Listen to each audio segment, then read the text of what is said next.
Assalamualaikum warahmatullahi wabarakatuh.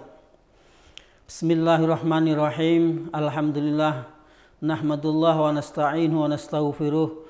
Wa na'udzu billahi min syururi anfusina wa min sayyiati a'malina. May yahdihillahu fala mudhillalah wa may yudlilhu fala hadiyalah. Asyhadu an la ilaha illallah wahdahu la syarikalah wa asyhadu anna Muhammadan abduhu wa rasuluh. Allahumma shalli ala Muhammad wa ala ali Muhammad. Amma ba'd.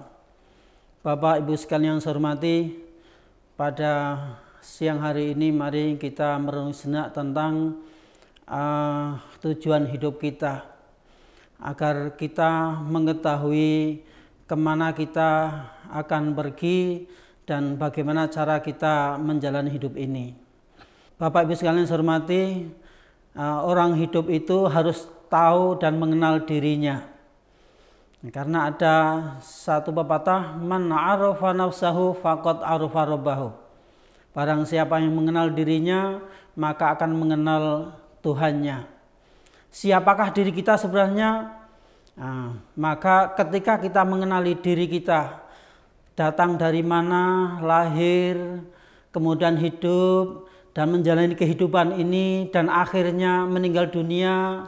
Kalau sekedar dicermati seperti alam yang lain, kayak binatang atau pepohonan, tumbuh, kemudian berkembang, tua, kemudian mati, ya, selesai.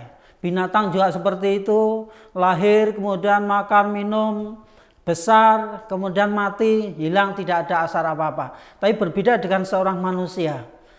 Ya, secara fisik, secara jasadiah memang sama dengan alam yang lain, seperti binatang, seperti pepohonan yang silih berganti. Ya, lahir, dibina, dididik, ya, dikasih makan, kemudian besar, tua, dan meninggal. Akan tetapi di dalam jasad manusia itu ada ruh, yang ruh itu adalah manifestasi kiriman dari Allah yang berbeda dengan makhluk yang lain.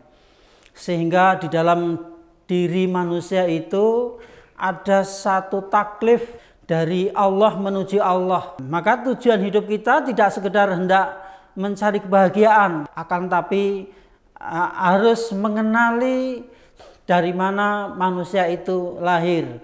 Manusia dilahirkan, diberikan akal oleh Allah, diberikan ruh. Yang ruh itu ada taklif. Taklifnya adalah untuk mengenal Allah. Setelah mengenal Allah, maka perjalanan hidup kita mesti sesuai dengan apa yang menjadikan tuntutan dari Allah, yaitu mengenali Allah, menghamba kepada Allah, beribadah kepada Allah, dan akhirnya akan kembali kepada Allah juga. Sehingga tujuan hidup kita adalah ya innalillahi wa inna ilaihi rajiun. Sesungguhnya kita ini adalah milik Allah dan akan kembali kepada Allah.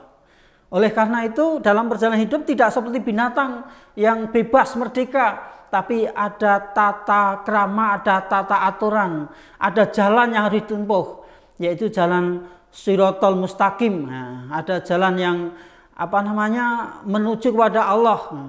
Ketika orang itu menyimpang dari jalan yang ditetapkan oleh Allah, artinya tidak mengikuti jalan taklif dari Allah, wahyu dari Allah, maka orang itu akan tersesat, tidak akan sampai kepada Allah. Kita sebagai makhluk Allah yang diberikan bekal ruh, yang ruh sendiri sebenarnya kita juga tidak mengenali, yang tahu hanya Allah, tapi di dalam ruh juga ada akal, yang akal itu dipakai untuk mempertimbangkan bagaimana hidup yang baik, yang berakhlak, yang berbudi, yang berbudaya, sehingga perjalanan hidup kita ini bisa istiqomah menuju kepada Allah. Kalau sudah tahu tujuan hidup kita adalah innalillahi wa inna ilaihi rajiun, maka sejak kita mukallaf, artinya sejak kita baligh, sekitar umur 10-15 tahun, kita sudah diberikan pelajaran-pelajaran untuk mendidik roh itu sendiri. Mendidik roh dari mengenal kepada Allah, kemudian bisa mengabdi kepada Allah, kemudian bisa mengabdi kepada sesama dalam rangka mengabdi juga kepada Allah. Di ujung hayat kita bisa bertemu kepada Allah, kembali lagi kepada Allah.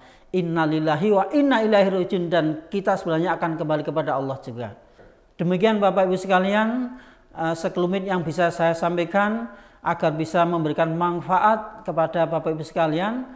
Kurang lebihnya mohon maaf, dan akhirul kalam. Assalamualaikum warahmatullahi wabarakatuh.